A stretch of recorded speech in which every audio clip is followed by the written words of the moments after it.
नमस्कार, आप देख रहे हैं अनादि टीवी। मैं हूं आपके साथ अभिषेक भट्टाचार्य। सबसे पहले नजर डालेंगे देहरादून से आ रही इस वक्त की महत्वपूर्ण अपडेट पर। आज मुख्यमंत्री पुष्कर सिंह धामी अल्मोड़ा के दौरे पर रहेंगे। आज उनका एक महत्वपूर्ण दौरा है अल्मोड़ा में। और आपको बता दें, ये दरअसल जो जंगलों में आग भड़की हुई है, एक बड़ा चिंताजनक विषय है ये, जिसको लेकर लगातार राज्य सरकार भी चिंतित है। स्थानीय प्रशासन को इसको लेकर निर्देश दिए गए हैं, प्रबंधन करने की कोशिश भी हो रही है, लेकिन जंगलों में लग रही आग एक बहुत विकट समस्या बन गई है और एक चुनौती भी राज्य सरकार के लिए भी, स्थानीय प्रशासन के लिए भी। अभी जानकारी मिल रही है कि सीएम पुष्कर सिंह धामी अल्मोड़ा में दौरे पर रहेंगे, स्थलीय निरीक्षण भी करेंगे, साथ ही साथ हवाई सर्वे भी करेंगे। वन विभाग और प्रशासन के अधिकारी उनके साथ रहेंगे। तमाम चीज़ों को जानने के बाद दोपहर के बाद नई दिल्ली के लिए रवाना होंगे धामी। और जैसे कि जानकारी मिल रही है कि दिल्ली में 7 सीटों पे अभी मतदान होना है और जोर शोर से पार्टी प्रत्याशी के लिए प्रचार प्रसार का कार्यक्रम चल रहा है। और बीजेपी प्रत्याशी के ही पक्ष में रोड शो करने के लिए मुख्यमंत्री पुष्कर सिंह धामी दोपहर के बाद नई दिल्ली के लिए रवाना होंगे। वही साथ ही साथ सबसे पहले वो अल्मोड़ा जाएंगे, जहां पर जो जंगल में लगी आग है उसको लेकर किस तरह से काम हो रहा है और जंगल में क्या स्थिति है, मौजूदा स्थिति को जानने के लिए मुख्यमंत्री आज अल्मोड़ा जा रहे हैं। वन अग्नि से प्रभावित क्षेत्र का निरीक्षण करेंगे और विस्तार से जानेंगे। हमारे सहयोगी सोनू इस वक्त हमारे साथ जुड़ चुके हैं। सोनू, जंगलों में आग लग रही है, एक बड़ी समस्या बन चुकी है, खासतौर से स्थानीय प्रशासन प्रबंधन करने में जुटा हुआ है। वही राज्य सरकार के लिए भी एक बड़ा चिंता का विषय। आज अल्मोड़ा दौरे पर पुष्कर सिंह धामी। देखिए अभिषेक, जिस तरह से जो वनाग्नि की घटनाएं हैं इनका दायरा बढ़ रहा है, इसने कहीं ना कहीं सरकार की और सरकारी तंत्र की चिंता बढ़ा दी है।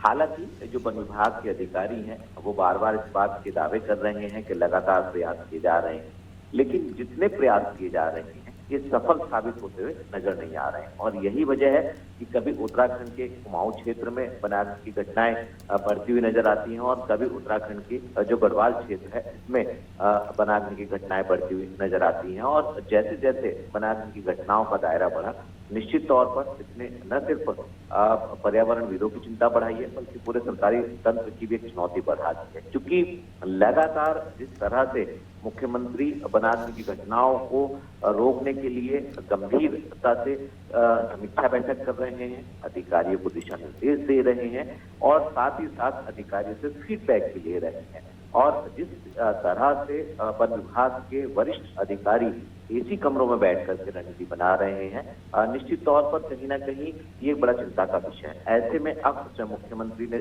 फिर से एक बार कमान संभाल लिया और आज अल्मोड़ा मुख्यमंत्री पहुंच रहे हैं। और जो वनाग्नि की जो प्रभावित क्षेत्र हैं इन क्षेत्रों में मुख्यमंत्री न सिर्फ स्थलीय निरीक्षण करेंगे बल्कि जहां पर आसानी से नहीं जाया जा सकता, जो पर्वतीय क्षेत्र है, घने वन्य क्षेत्र है, जहां पर वनाग्नि से प्रभावित क्षेत्र है, वहां पर हवाई जो निरीक्षण है वो भी मुख्यमंत्री करने वाले हैं। और एक बार फिर से कुमाऊं क्षेत्र के जितने सीनियर अधिकारी हैं उनसे फीडबैक लेंगे और दिशा निर्देश देंगे, क्योंकि जो लगातार वनाग्नि की घटनाओं के का बढ़ता हुआ दायरा सामने आया विशेष, इससे न सिर्फ उत्तराखंड की वन संपदा को नुकसान हुआ बल्कि वन्य जीवों के लिए भी खतरा बढ़ा है। और जो भूमि का जो वाटर का लेवल है, जो भूजल का स्तर है, वो कहीं ना कहीं वो भी कम हो रहा है और जो पर्यावरण है वो भी दूषित हो रहा है। तो कहीं ना कहीं ऐसे में ये चिंता का विषय है और इस चिंता का कैसे समाधान किया जा सकता है, इसी के प्रति उत्तराखंड सरकार के जो मुखिया हैं मुख्यमंत्री पुष्कर सिंह धामी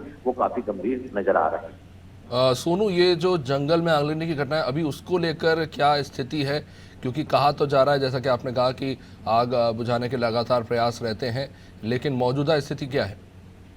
देखिए, अगर हम उत्तराखंड के सभी जनपदों की बात करें तो कई ऐसे जनपद हैं जहां पर जो वनाग्नि की घटनाएं हैं वो सामने आई है और तकरीबन 1200 के करीब हेक्टेयर भूमि जो है वो इससे प्रभावित हुई है। और ऐसे में करीबन 1100 से ज्यादा अलग अलग क्षेत्रों के, अलग अलग जनपदों के अलग अलग समय में वनाग्नि की घटनाएं सामने आई है। तो इससे अंदाजा लगाया जा सकता है कि अगर इतने बड़ा भूभाग जो है वनाग्नि की घटनाओं की चपेट में आया है, तो आखिर वन संपदा को, जो बेशकीमती वन संपदा है, हिमालय राज्य है और कई ऐसे क्षेत्र हैं जहां पर जड़ी बूटियों का उत्पादन भी होता है और जो औषधि है उस लिहाज से काफी महत्वपूर्ण माने जाते हैं कई क्षेत्र। तो ऐसे में इस पर इसका प्रभाव पड़ रहा है और इसी की गंभीरता को देखते हुए सरकार के मुखिया ने स्वयं कमान संभाली है। और अब जब मुख्यमंत्री ग्राउंड जीरो पर पहुंचेंगे तो निश्चित तौर पर जो अधिकारियों की, खासतौर से स्थानीय अधिकारियों की कार्य संस्कृति है, उसमें बदलाव होता हम देख पाएंगे। सोनू, विशेषज्ञ क्या कह रहे हैं? इस तरह की जो आगजनी की घटनाएं हो रही हैं, इसको लेकर क्या कारण निकलकर सामने आ रहे हैं?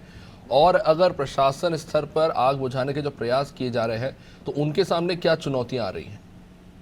देखिए, जो विभाग के अधिकारी और कर्मचारी हैं उनमें बेहतर समन्वय जो है उसकी दरकार है। दूसरा, जो संसाधन है वो मॉडर्न संसाधन जो है वो जो इस कार्य में जुटे हुए कर्मचारी हैं, जो फायर वॉचर हैं, उनको शायद नहीं दी जा रहे। और जो एक लाइन होती है फॉरेस्ट फायर की, उसके प्रति अधिकारियों की उदासीनता कहीं न कहीं साफ तौर पर देखी गई है। हालांकि विभागीय अधिकारी दावे जरूर कर रहे हैं। जहां तक सवाल अभिषेक वैज्ञानिकों का है, जो विशेषज्ञ हैं वो साफ तौर पर इसको पूरी तरह से प्रदेश हित में नहीं मान रहे हैं, जबकि जो शासन के उच्च अधिकारी हैं वो इसके प्रति गंभीर नजर आ रहे हैं।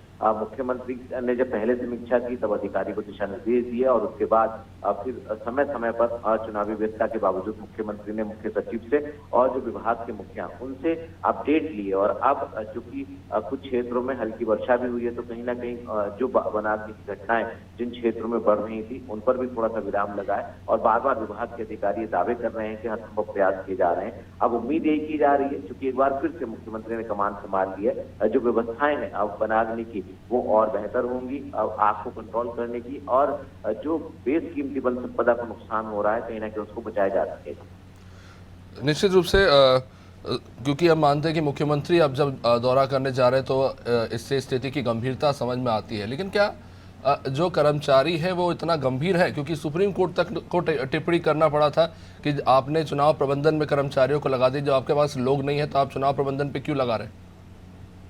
देखिए अभिषेक, ये भी आपका बहुत अहम सवाल है, क्योंकि अगर उत्तराखंड में वनाग्नि की घटनाओं का दायरा बढ़ रहा है और इससे उत्तराखंड का आम जनमानस से लेकर पर्यावरण तक प्रभावित हो रहा है, वन्य जीवों के लिए खतरा बन रहा है, और उसके बावजूद इसकी गंभीरता का इसी बात से अंदाजा लगाया जा सकता है कि न सिर्फ जो है वो वन संपदा का नुकसान हो रहा है, बल्कि ये मामला सुप्रीम कोर्ट तक जब पहुंचा था तो सुप्रीम कोर्ट को भी इसमें टिप्पणी करनी पड़ी। हालांकि सरकार की तरफ से अपने तर्क रखे गए और जिस तरह से कर्मचारी और अधिकारियों की स्थिति है इसमें कहीं ना कहीं सुधार की आवश्यकता है और इसके प्रति अधिकारियों को अपनी कार्य संस्कृति में बदलाव करने की गंभीरता से आवश्यकता है। तभी हम आने वाले समय में देखेंगे जब फॉरेस्ट फायर सीजन शुरू होगा नेक्स्ट टाइम, तो जो वनाग्नि की घटनाएं हैं उनका जो मौजूदा हालात होंगे उस पर आखिर कितना नियंत्रण करते हुए विभाग के अधिकारी नजर आएंगे। निश्चित रूप से सोनू बने रहिए हमारे साथ। तो ये तस्वीरें हम आपको दिखा रहे हैं, इससे पहले भी एक बार हवाई सर्वेक्षण कर चुके हैं मुख्यमंत्री पुष्कर सिंह धामी, लेकिन वन संपदा जो जल रही है उसको लेकर गंभीरता ना दिखाना एक बड़ी समस्या है और ये कुदरत के लिए भी अच्छा नहीं।